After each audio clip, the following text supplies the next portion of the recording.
Ringkas cerita, Khalifah Turki hilang, sistem khilafah hilang dari muka bumi.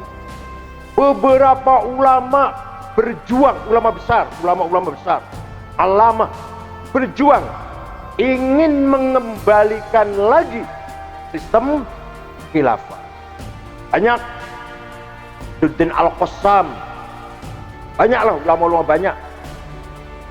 Puncaknya gerakan ulama, organisasi Ikhwanul Muslimun, ulamanya besar-besar, Hasan Banna, Sayyid Qutb, Muhammad Qutb, Umar Tilimsani, Muhammad Ashmawi, Zaki Muhandis, Yusuf Qaradawi, Said Hawa, Hasan Turabi, Muhammad Ghazali, sama mana? Ini ulama-ulama besar yang berjuang ingin mengembalikan lagi sistem khilafah. Ringkas cerita, gagal gerakan ulamaku. Tapi kalau disatukan Islam dan kebangsaan, Islam dan nasionalisme, maka nasionalismenya menjadi awet, lestari, Islamnya menjadi kuat. Paham betul? Sebab begitu membela Islam berarti membela tanah air, membela tanah air berarti membela. Ya Allah, ijtihad Mbah Hashim luar biasa. On.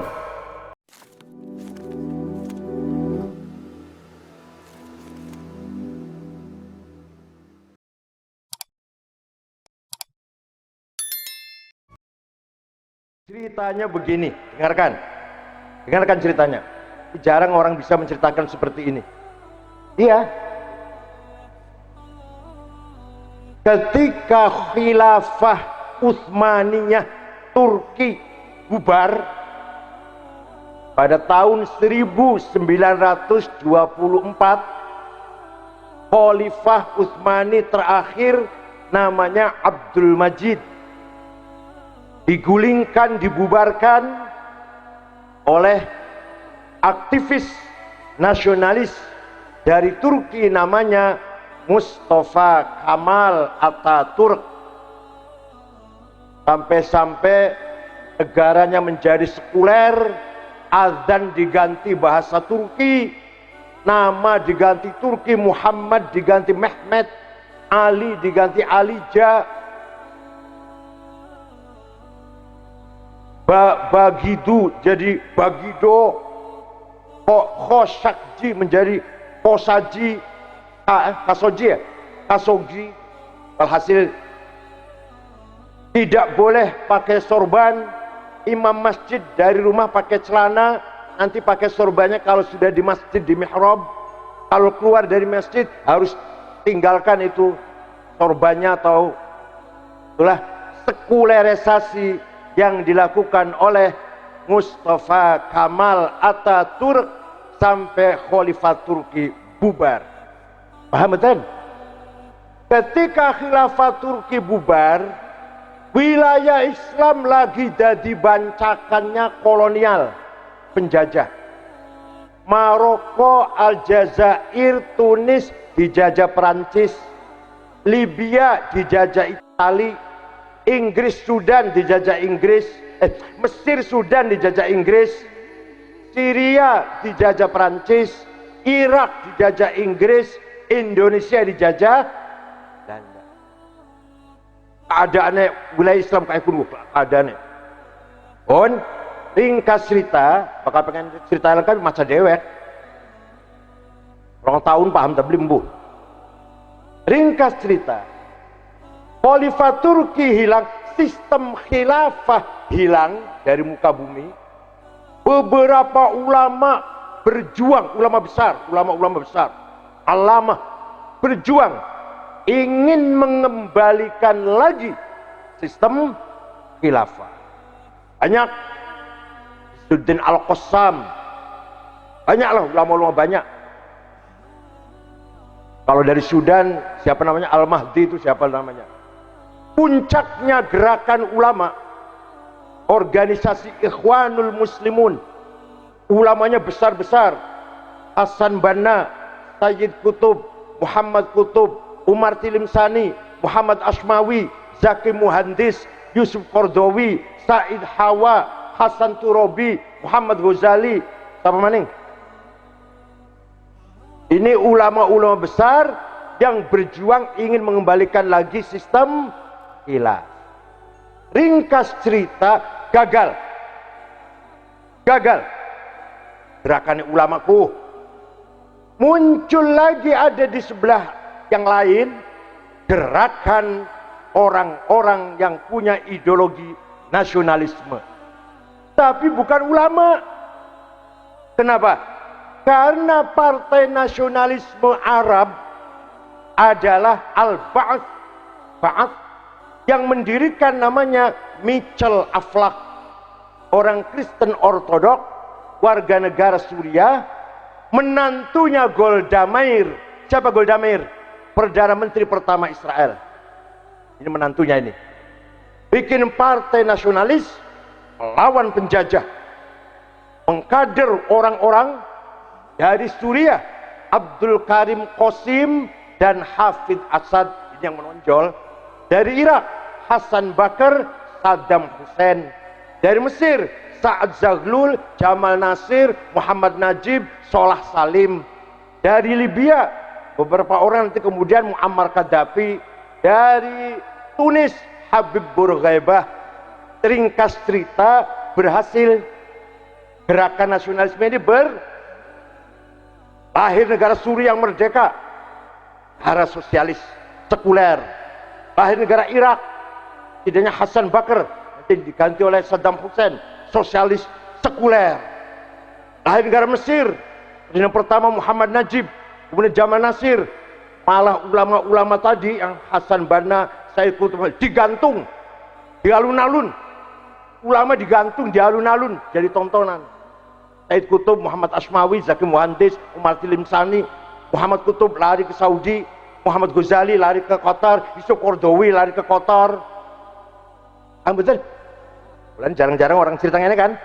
Seringnya ngaji cuma mujibatul ghusli arba'atun, wajib adus papat, iltiqaul khitanaini wa illam yunzila. Nalikane rong sunatan ketemu, walaupun boten muncrat. Bolak-balik ngaji kayak kun, mbak. Ya penting saya, tapi aja terus-terusan kuen.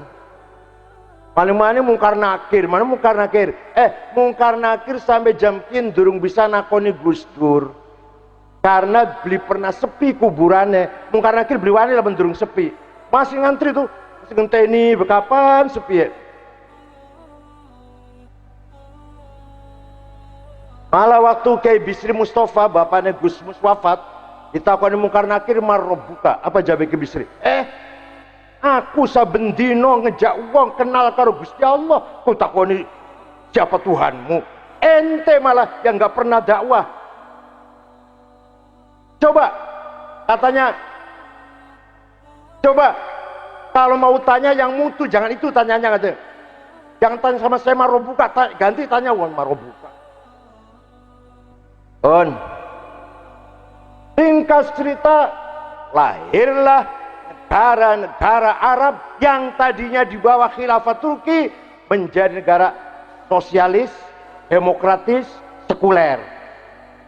Artinya apa? Artinya tidak ada ulama nasionalis, tidak ada nasionalis ulama. Betul? Boten-wonten ulama nasionalis. Betul? Ulama besar maksudnya ini, kalau ulama kecil sih nggak dihitung lah. Boten-wonten nasionalis, Hafid Asad, Saddam Hussein, Jamal Nasir, itu bukan ulama, bukan ulama. Bukan dari santri, bukan. Ya Islam sih, Islam. Dari santri lah, masih santri Pak Sunjaya.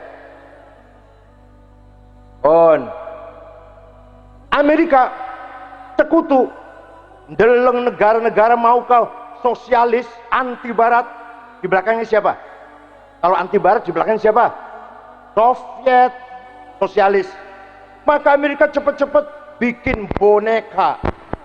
Lahirlah negara Qatar, Bahrain, Kuwait, Emirat, Saudi. Ikut lahirnya negara itu tuh, Bahrain, Qatar, Emirat, Kuwait. Lahirnya negara itu bukan hasil perjuangan Islam, bukan hasil perjuangan nasionalisme. Apa? hadiyatan wasilah wa barakatan syamilah wa rahmatan nazilah min Amerika. Serius nih, ini kuliah ilmiah ini. Serius. Jadi negara Bahrain cuma satu keluarga. Negara cuma satu keluarga. Keluarga Al-Khalifah 200.000 penduduknya. Negara Qatar satu keluarga. Keluarga Al-Thani 400.000. Negara Kuwait keluarga. Keluarga Sobah dan keluarga Jabir 700.000, 700.000 penduduknya. Waktu pertama berdiri. Emirat 7 keluarga 1,5 juta. Saudi 15 juta. Paham betul? Itu negara ini boneka sekutu, boneka Amerika untuk melawan, menyaingi Suriah, Irak, Mesir, Libya yang sudah menjadi negara sosialis. Paham betul? Berarti paham kan? Yes.